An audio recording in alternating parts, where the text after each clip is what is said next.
Hello दोस्तों, exploring education आपका स्वागत करता है। डेली हिंदू न्यूज़पेपर के करंट अफेयर्स क्वेश्चन सीरीज में आज हम इसी सीरीज में 14 सितंबर के हिंदू न्यूज़पेपर के क्वेश्चंस देख रहे हैं। अगर हम बात करें पहले हिंदू न्यूज़पेपर के क्वेश्चंस की, तो पहला क्वेश्चन कह रहा है कि निफा वायरस अभी क्या है, जो आपका नेशनल इंस्टीट्यूट ऑफ वायरोलॉजी है जिसका हेडक्वार्टर पुणे में है, उसने कहा है कि दोबारा भारत में निफा वायरस के केसेस देखने को मिल सकते हैं। निफा वायरस की बात करें तो 1999 में 1999 में ये मलेशिया सिंगापुर के आसपास सबसे शुरुआत में देखा गया था। इसके बाद अफ्रीकन कंट्रीज में इसका बहुत ज्यादा इफेक्ट देखने को मिला। ये एक जूनोटिक डिजीज है। पिग के मीट से, रोटन मीट से आपका निफा वायरस की शुरुआत मानी जाती है। तो इसका जो सही आंसर है वो है आपका मलेशिया। अगर हम बात करें, जैसे कि आपको पता है हमारे इस वीडियो में करीब आपके 100 क्वेश्चन कवर होते हैं, तो सब रखना है कि भाई किस देश की तीन राजधानी है। तो जो साउथ अफ्रीका है उसकी तीन राजधानी है, लेजिस्लेटिव अलग, एग्जीक्यूटिव अलग, जुडिशियरी अलग। क्या भारत में किसी राज्य ने हाल ही में अपने यहाँ पर तीन राज्य राजधानी रखने का प्रस्ताव लाया था क्या? तो आंध्र प्रदेश ने लेकर आया था, जिसको कैंसिल कर दिया गया है, यानी कि वो सक्सेसफुल नहीं हुआ। उसके अलावा अगर हम बात करें बाकी कंट्री, ब्रिटेन, तो कई बार क्वेश्चन आता है कि दुनिया का ऐसा देश कौन सा है जो डेमोक्रेटिक तो है बट रिपब्लिक नहीं है। तो जो ब्रिटेन है वो डेमोक्रेटिक है बट वो रिपब्लिक नहीं है। अगर हम बात करें चाइना की, तो भारत का पड़ोसी देश चाइना, ठीक है, बीजिंग जिसकी राजधानी है। तो यहाँ पर क्या है, आपका एक पार्टी सिस्टम चलता है। ठीक है, ज्यादातर एक पार्टी ही सत्ता में रहती है और उस पार्टी के लिए ही यहाँ पर चुनाव होता है।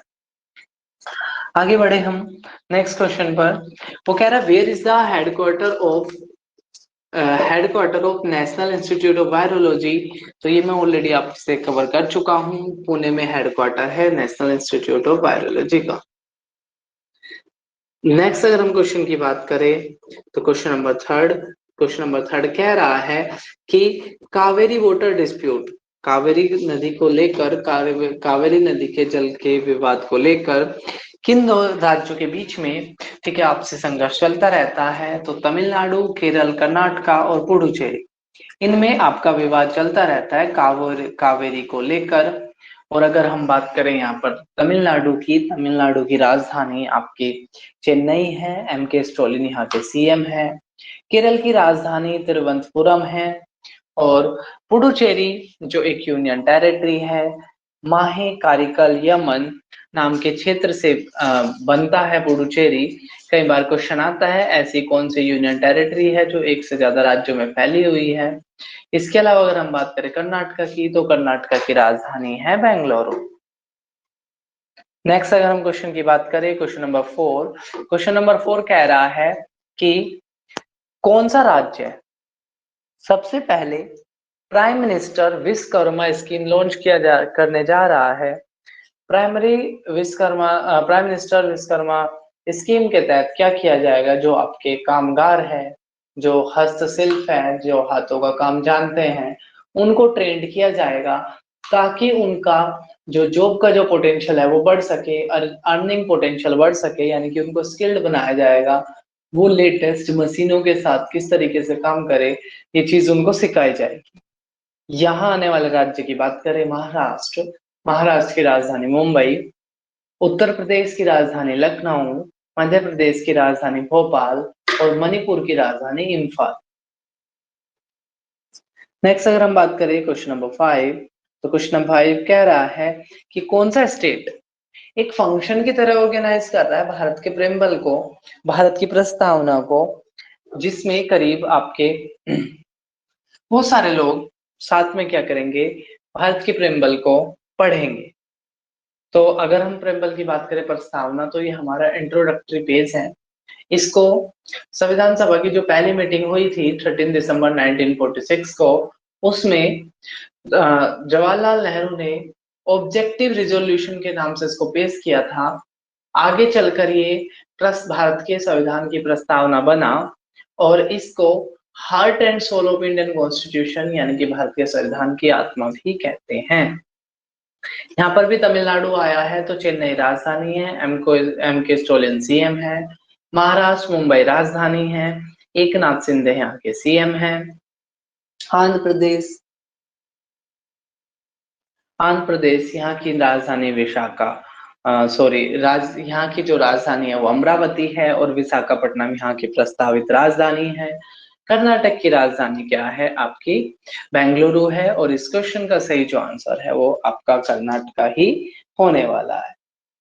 अगर हम नेक्स्ट क्वेश्चन की बात करें, तो नेक्स्ट क्वेश्चन कह रहा है अभी भारत में एलिफेंट कॉरिडोर को काउंट किया गया है। एलिफेंट संख्या भारत में मिली है कितनी? 150। ये सबसे बेस्ट क्वेश्चन है अभी तक के क्वेश्चंस में, ठीक है। तो 150 एलिफेंट कॉरिडोर भारत में पाए गए हैं, जिसमें सबसे ज्यादा जो एलिफेंट जो कॉरिडोर है वो किसमें है? वेस्ट बंगाल में 26 सबसे ज्यादा एलिफेंट कॉरिडोर है, ठीक है। हाथी एक ताकतवर जानवर होता है, ठीक है। नेक्स्ट क्वेश्चन कह रहा है आपका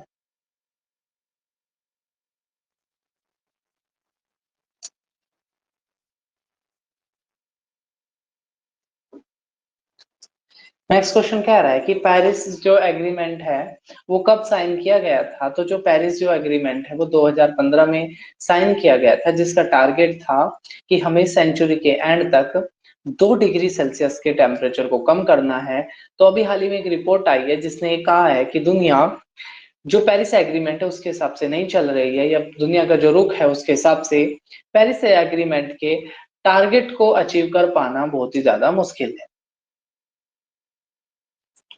नेक्स्ट अगर हम क्वेश्चन की बात करें, क्वेश्चन नंबर 9, तो क्वेश्चन नंबर 9 कह रहा है, देखो यहाँ पर ही COP 28 होने जा रही है। COP 28 होगी दुबई में, और जो पिछले साल COP 27 हुई थी वो हुई थी आपके इजिप्ट में। तो 2 चीज आपने याद रखनी है, COP 27 Egypt, COP 28 Dubai. Next अगर हम क्वेश्चन की बात करें, तो वो कह रहा है हिंदी डे कब सेलिब्रेट किया जाता है? तो 14 सितंबर को हिंदी डे मनाया जाता है। हिंदी भारत की ऑफिशियल लैंग्वेज है, हिंदी के अलावा 21 और भारत की ऑफिशियल लैंग्वेज है। याद रखना इसमें इंग्लिश शामिल नहीं है, कई बार एग्जामिनर आपको कंफ्यूज कर देता है। और हमारे जो संविधान का जो आर्टिकल 343 है, आर्टिकल 343 है, वो बात करता है कि जो हिंदी होगी देवनागरी लिपि में लिखी हुई हिंदी भारत की क्या होगी? आप ऑफिशियल लैंग्वेज होगी। जबकि अगर आपके एग्जाम में क्वेश्चन आए कि भारतीय कोर्ट की लैंग्वेज क्या है, तो आपको कहना है कि इंग्लिश हमारे कोर्ट की लैंग्वेज है। आर्टिकल 348 कहता है कि जो इंग्लिश क्या होगी? भारत की कोर्ट की लैंग्वेज होगी। 10th के बाद अगर हम नेक्स्ट क्वेश्चन की बात करें, तो वो कह रहा है कि भारत ने पहली बार, ठीक है, C295 एक ट्रांसपोर्ट एयर क्राफ्ट खरीदा है। ये हमने स्पेन से खरीदा है, और इस एग्रीमेंट के तहत क्या है, जो 16 है, 16 तो आपके वर्किंग आएंगे, ठीक है, स्पेन से हम लेंगे 16 वर्किंग आएंगे, बल्कि जो 40 है उसको भारत की एक कंपनी और स्पेन की एक कंपनी भारत में मिलकर भारत में ही इसकी मैन्युफैक्चरिंग होगी, ठीक है। स्पेन की और इंडिया की जो कंपनी है वो दोनों मिलकर, ठीक है, क्या करेंगे? भारत में बनाएगी। लेकिन अभी सबसे पहले आ गया आपका C295। ये कौन से एयरक्राफ्ट को रिप्लेस करेगा? तो ये 748 एवरोट 748 को क्या करेगा? ये रिप्लेस करेगा। किस देश से खरीदा है? स्पेन से हमने खरीदा। नेक्स्ट कह रहा है what is the name of the first women foreign minister of Japan? Japan ने क्या अभी अपनी जो कैबिनेट है उसको रिसफल किया है? तो जो फ्यूमो कसीदा है, जो ऑप्शन ए में है, वो यहाँ के अभी क्या है? ठीक है, जापान के प्राइम मिनिस्टर का नाम है फ्यूमो कसीदा। इससे पहले शिंजो एबे हुआ करते थे, जिनकी ना हत्या कर दी गई थी। योको कमिकावा सही आंसर है। योको कमिकावा पहली वुमेन फॉरेन मिनिस्टर बन गई है, किसकी? जापान की। और जो इसका डी ऑप्शन है योशिमा हायाशी, ठीक है, योशिमा हायाशी को ये चेंज किया गया है। तो ये चीज आपने याद रखनी है। जापान की राजधानी Tokyo. 13th question very very important question है। 13th क्वेश्चन, ठीक है, ये बात कर रहा है CBAM की, CBAM, ठीक है। इसकी फुल फॉर्म जो है आपकी, कुछ कह रहा है, क्वेश्चन कह रहा है कि इसमें कौन सा रोंग है? तो इसकी जो फुल फॉर्म है वो है कार्बन बॉर्डर एडजस्टमेंट मैकेनिज्म।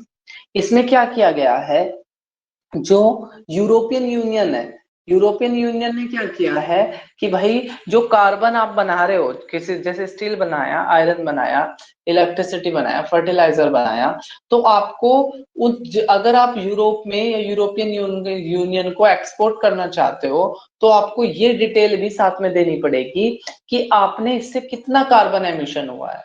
ठीक है, आपको ये डिटेल भी वहां पर फर्निश करनी पड़ेगी कि कितना कार्बन का एमिशन आपने किया है।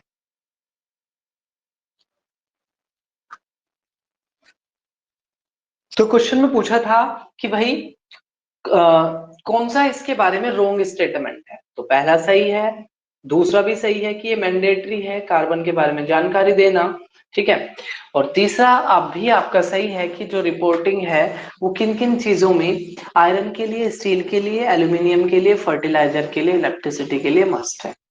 और डी कह रहा है कि भाई ये जो, अगर अभी तो क्या है, सिर्फ आपको रिपोर्टिंग देनी पड़ेगी, ये बताना पड़ेगा कि भाई कितना कार्बन एमिशन हुआ है या कितना कार्बन इनको बनाने में यूज हुआ है। लेकिन कुछ टाइम के बाद यानी कि 2026 से, यहाँ पे दिया होता 25, तो 2026 से क्या करना पड़ेगा, आपके ऊपर कार्बन लेवीज लगना शुरू हो जाएगा, यानी कि कार्बन टैक्स लगना शुरू हो जाएगा। के क्वेश्चन, आपको ये क्वेश्चन सीरीज कैसी लग रही है, कमेंट बॉक्स में जरूर बताना। फिर मिलेंगे एक नई वीडियो में, तब तक के लिए टेक केयर, जय हिंद, जय भारत।